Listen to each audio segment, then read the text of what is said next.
오늘 우리가 함께 읽어가는 말씀은 이사야서 45장의 내용입니다. 오늘 우리가 읽은 말씀을 쭉 봐서 대략 짐작을 하겠지만 하나님께서 장차 자기 백성들을 어떻게 하실 것인가에 대해서 그 일에 있어서 주도적인 역할을 하게 될 인물 고레스를 하나님이 지목해서 그를 세우겠다 말씀하시고 그에게 모든 열국들이 그에게 굴복하게 하시겠다. 그래서 하나님만이 진정한 신이다 하는 사실을 그에게 알리시겠다 하는 말씀을 하시게 됩니다.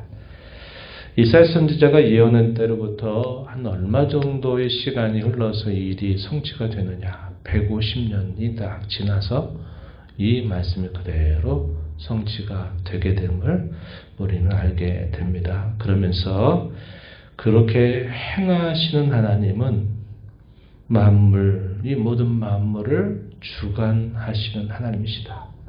뜻없이 목적 없이 그냥 그대로 이끌어가는 것이 아니라 분명한 목적과 뜻을 가지고 이 모든 역사를 주관하시되 그 모든 역사의 열매를 하나님이 택하신 그의 백성들에게 그것을 맛보게 하시리라 하는 그런 말씀을 해주십니다. 그러면서 이러한 일을 행하는 자는 나 여호와 외에 다른 신이 없다라는 사실을 계속 메아리치듯 혹은 후렴구를 계속 노래하게 하듯이 그 사실을 알려주고 있습니다.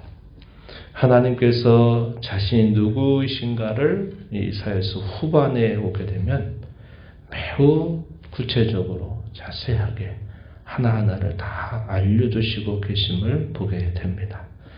그러한 하나님이 오늘 저와 여러분의 아빠가 되시고 아버지가 되신다 하는 사실은 우리에게 가장 큰 위로와 소망이며 축복이 아닐 수 없는 것이죠. 먼저 하나님께서는 자기 백성들에게 약속하신 일들을 성취할 때 이 고레스라고 하는 사람을 세우실 것을 말씀하셨어요. 1절 말씀해 보세요. 여호와께서 그의 기름 부음을 받은 고레스에게 이같이 말씀하시되 내가 그의 오른손을 붙들고 그 앞에 열국을 항복하게 하며 내가 왕들의 허리를 풀어 그 앞에 문들을 열고 성문들이 닫히지 못하게 할 것이다. 내가 너보다 앞서가서 험한 곳을 평탄하게 하고 논문을 쳐서 부수며 쇠빗장을 꺾고 이렇게 표현하죠. 이러한 말씀들은 하나님이 후대에 세우실 고레스 왕, 그가 누구입니까? 유다 나라를 패망시킨 이 바벨론 나라를 결국 패망시키고 왕이 될 초대왕 다리오 메데바사의 초대왕이 바로 이 고레스가 될 것입니다. 이 고레스에게 하나님이 다스리는 권세를 주실 것을 이렇게 말씀하시는 내용입니다. 그래서 이방의 군주 가운데 이 고레스라고 하는 인물은 하나님을 잘 아는 그런 왕으로 성경이 묘사해 주고 있어요. 그래서 우리가 아는 바와 같이 이스라엘 백성들이 다 열국에 흩어져 있을 때 이 고레스 왕이 즉위하게 되면서 칙령을 내리죠. 너희 모든 유대인들은 예루살렘으로 돌아가서 너희 하나님 여호와를 위하여 성전을 건축해라. 이렇게 명령을 내려줍니다. 이러한 왕이 있겠습니까?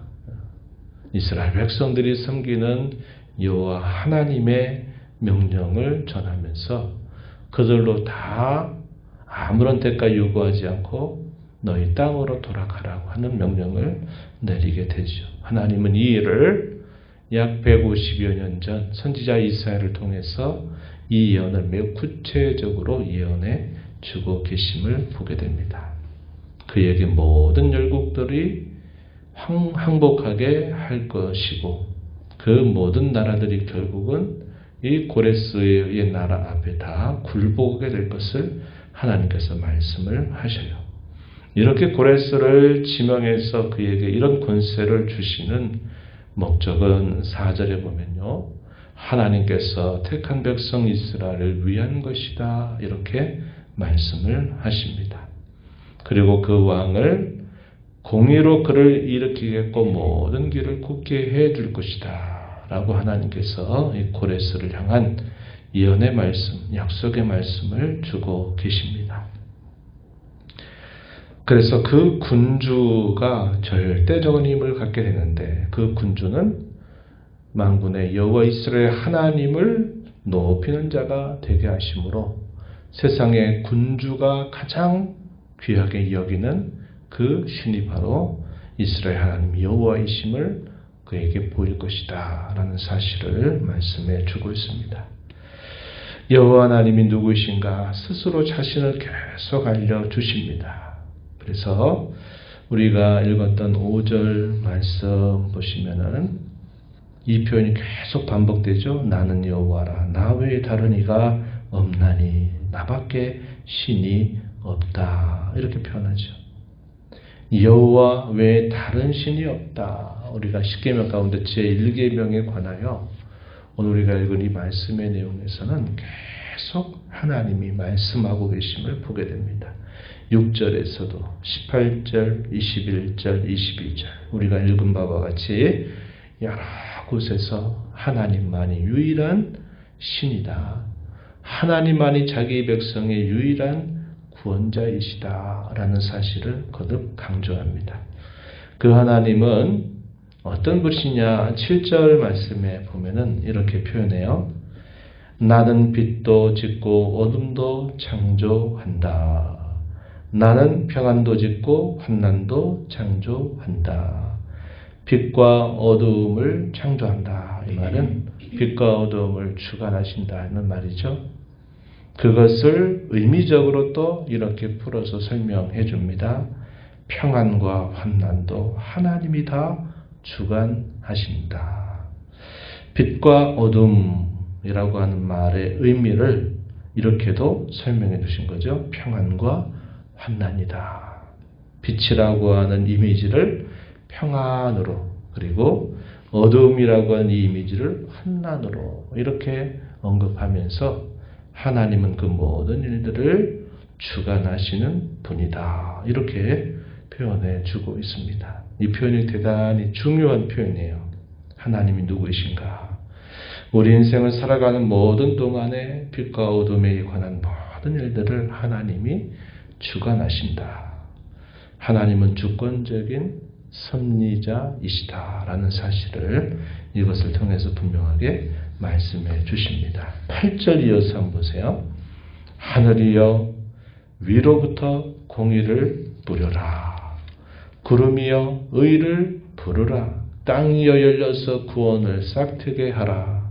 공의도 함께 움돋게 하라. 나 여호와가 이 일을 창조하였느니라. 하나님이 지으신 이 모든 창조 세계 그리고 이 세계를 주권적으로 섭리하시는 그 하나님이 그 역사 속에서 과연 무엇을 나타내실 것인가? 구원을 싹트게 한다. 공의도 움돋게 한다. 이렇게 표현합니다. 하나님께서 이 역사 속에서 자기 백성들을 위해서 구원을 싹트게 하시는 일을 하나님이 이끌어 가신다. 하나님의 어떠하심, 우리가 이걸 속성이라고 말해요. 혹은 성품이라고 말하는데 하나님의 어떠하심이 그 행하시는 일 속에서 선명하게 드러나게 하는데 그분의 공의, 그분의 의로우심 이것이 나타나게 하신다. 이렇게 말씀을 해줍니다. 당시 고대 근동의 종교들, 이 가나안 종교의 신이라고 하는 것은 이런 도덕적이고 윤리적인 일에 있어서는 관여할 수 없는 신이에요. 그 신이 어떠한 성품을 가지고 있다. 이런 게 중요한 게 아닙니다. 그들은 자신들이 먹고 사는 일에 있어서 그 땅의 풍요와 번영을 주면 된다고 생각해요. 그래서 그 인격이 없는 그런 신을 그들이 만들고 그 신 앞에 열심히 제사드리고 정성을 들여서 자기들이 원하는 것을 받아내면 되는 것이지 그 신이 자기들의 삶, 도덕, 윤리 어떻게 살아야 되는가 하는 것에 대해서는 전혀 관여해서도 안 되고 관여할 수도 없는 그런 신이에요. 그러나 우리 하나님 어떤 분이세요? 모든 것을 창조하시고 주권적으로 주관하시면서 하나님은 모든 도덕과 윤리의 근원이 되신다는 거죠. 그분이 그러한 인격, 그러한 성품을 가지고 계시기 때문에 그러합니다. 그래서 하나님을 섬기는 백성들은, 하나님을 아는 백성들은 그분의 어떠하심을 따라서 살아가는 것이 마땅한 일임을 계속 가르쳐 주고 있는 겁니다. 그런 가르침에 대한 가장 구체적인 계시, 구체적인 교훈이 뭐냐면 바로 우리가 주일오후에 살피고 있는 십계명의 내용들을 통해서 하나님은 이러한 분이시니 하나님은 이렇게 섬겨야 된다 하는 것을 잘 요약하여서 가르쳐주고 있는 것입니다. 그러한 하나님을 우리는 아빠 아버지로 모시고 오늘을 살아가고 있어요. 우리가 그 하나님을 어떻게 여겨야 될까요? 하나님 외에 다른 신이 없는 줄 우리도 알고 오직 하나님께만 구하고 찾는 그러한 삶을 살아야 합니다. 하나님만을 앙망하고 하나님만 바라보는 자로 살아야 합니다. 하나님이 아닌 다른 신들을 견주 하나님처럼 여기지 않도록 우리의 마음을 잘 단속하며 살아야 한다는 겁니다. 하나님만이 우리의 모든 삶에 있어서 영원한 구원을 주시는 줄 우리는 알고 하나님을 섬겨야 돼요. 우리가 읽은 17절 말씀 그렇게 표현하죠. 그리고 하나님이 하시는 모든 이 일에 관하여 우리는 원망과 불평을 하지 않도록 늘 주의하여야 한다는 겁니다. 9절, 10절 말씀 우리가 읽은 말씀 한번 보시죠. 질그릇 조각 중 한 조각 같은 자가 자기를 지으시니와 더불어 다툴진대 화 있을진저 진흙이 토기장에게 너는 무엇을 만드느냐 또는 내가 만든 것이 그는 손이 없다 말할 수 있겠느냐. 아버지에게는 무엇을 낳았소? 어머니에게는 무엇을 낳으려고 해산에 수고를 하여서 묻는 자 화 있을 것이다. 이렇게 표현합니다. 질그릇 같은 그런 하나의 그릇 같은 천한 그릇과 같은 자가 그 질그릇을 지으신 이를 향하여서 다투고 하는 것은 참으로 어리석고 화를 당할 일이다라는 사실을 우리에게 말해 줍니다. 우리는 한치 앞을 알 수 없이 살아가는 인생들입니다.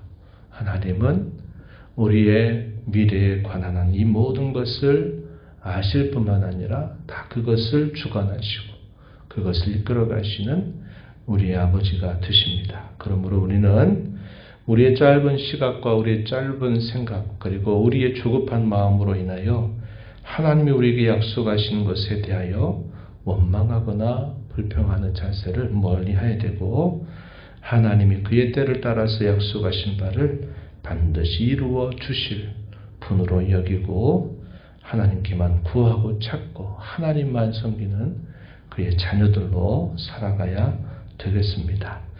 이러한 하나님을 알고 믿고 섬기는 것 가장 복되고 귀한 일입니다. 그런 하나님을 더 깊이 알고 또 알아가는 것만큼 하나님을 올바르게 참되게 진실하게 섬겨가는 저와 여러분 되기를 진심으로 바랍니다. 하나님 아버지 감사합니다. 이 새벽에도 저희들을 깨워주셔서 생명을 주시고 호흡을 주신 아버지 앞에 나와 찬양드리며 저희를 사랑하신 하늘 아버지가 어떠한 분이신 줄 말씀하신 대로 또다시 살펴보며 또 그러한 하나님을 알고 믿고 섬기게 하신 그 은혜를 다시 한번 확인하게 하시고 그러한 하나님을 아빠 아버지로 모시고 살아가는 저희들이 어떻게 하나님을 섬겨야 될지 또 저희들에게 깨닫게 해주시고 깨우쳐 주신 것 감사드립니다. 하나님이 어떠하심을 따라 살아가는 삶이 되게 하시고 그 어떠하심이 저희들의 삶 속에서 선하고 좋은 열매로 맺어지게 하여 주셔서 하나님의 성품을 닮아가는 자 되게 하시고 하나만이 저희의 유일한 참된 신이실 뿐만 아니라 영원한 구원을 이루어 주시는 분이신 줄 알고 저희의 삶 속에서 때때로 저희 뜻대로 생각대로 되지 않는다 하여 하나님을 원망하거나 불평하지 않게 하시고 모든 주권적인 섭리 아래 우리의 삶을 복되게 하시는 하나님을 굳게 믿고 신뢰하며 의지하며 인내하며 하나님만 즐거워하며 살아가는 저희들이 되도록 인도하여 주옵소서. 은혜의 보호자 앞에 나와 아버지 은혜를 구하는 모든 심령들의 간구를 귀 기울여 주시며 응답해 주시기를 바라며 예수님 이름으로 기도하옵나이다. 아멘.